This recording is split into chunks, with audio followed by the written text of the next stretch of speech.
Yeah, I mean, they're going to do what they're best at, and there are teams in this conference that shoot a ton of threes, and they make a ton of threes, and he knows that that's not his team's identity.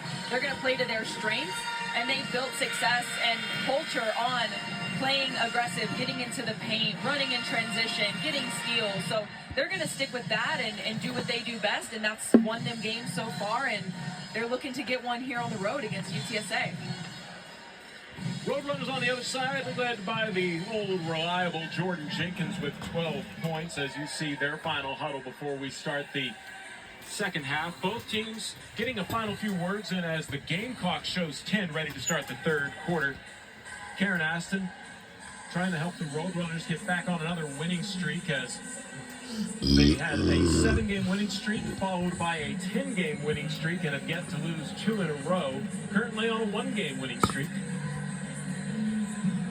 And I like what Coach Aston said at halftime as well. She said we need to get the ball below the free throw line, meaning we need to look for our posts. We need to look for Jordan Jenkins, Adara Udo, Hello, Cheyenne, beautiful whoever it is people, posting and up. We need to welcome look back to get them the ball, to continue to attack the basket, to get the to the free throw Convocation line, Center. play in the paint, and again, win We are that about battle to in start the paint. That was the their key that third we talked quarter about for in the the game, second half. and that's kind of been the key for them all year, I think, is winning that battle in the paint and playing to their strengths.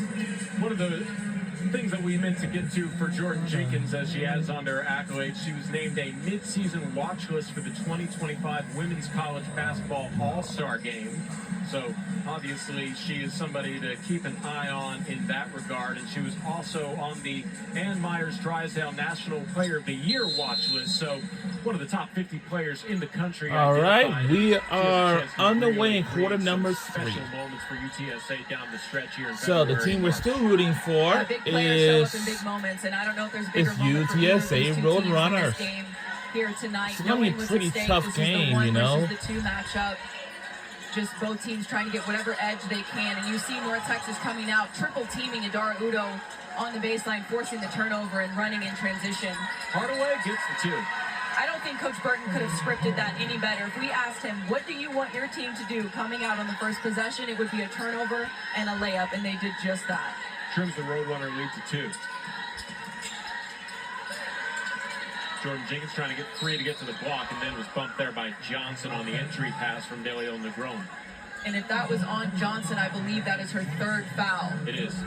Yeah, that's a tough one for North Texas. She's a vital piece of this team, specifically defensively. You mentioned it in the first half, I think, Carl. She's a candidate for Defensive Player of the Year. She leads the American in blocks, 4th in offensive rebounds. She does a lot for this team, and they definitely need her on the floor. Delio Negron. Udo comes up the screen. Nina uses it to the nail. Love lobs it to Udo. She draws a double team and then has it go off the bottom of the backboard, picked up by 3 this time. A foul as Udo was hit to the deck, and we'll see what they elect to call here, but it should be a baseline inbound for the Roadrunners. And I like that triangle action on the ball screen for UTSA. Nina comes off the ball screen, and Sydney Love rises up into that wing spot for a nice little kickback and dump into Adara Udo. And put it on the highlight reel. Sydney Love off the back of the North Texas defender on the inbounds for 2. Nina Delio Negron did that earlier this Deja year. vu, yeah. Love learned from her graduate teammate. Yes. Well, Nina is a leader on this team in more ways than one, and clearly Sydney Love following in her footsteps on that last play. Hardaway uses the Johnson screen. Moore looking for the post up. Instead, Biddy rolls off the rim. Udo couldn't secure the rebound. Lampkin is tied up with Adara Udo, and they blow whistles before I think a real tie-up happened, but just to save the players from what we usually call the most dangerous play, just diving after loose balls.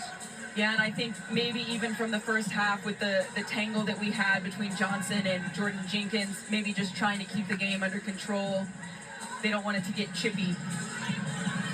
Oh, it's been chippy. It's been a little chippy, but you know there's a line between you're playing hard and you're making hard plays, and then there's a line of we don't want anybody to get hurt. 20 seconds on the shot clock for the Mean Green.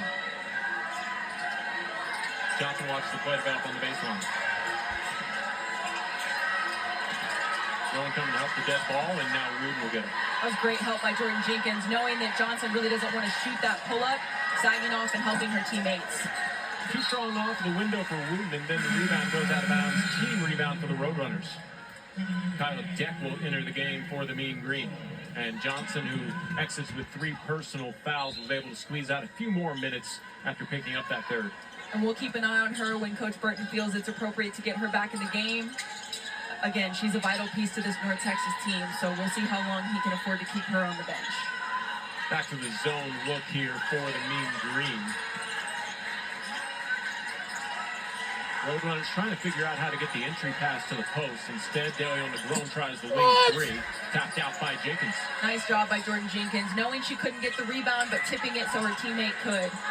Three. Oh. Spins out, and the Roadrunners remain drive from behind the arc, and an offense or a loose ball foul will be called against Linton here, I believe. Oh. And she took most of the damage.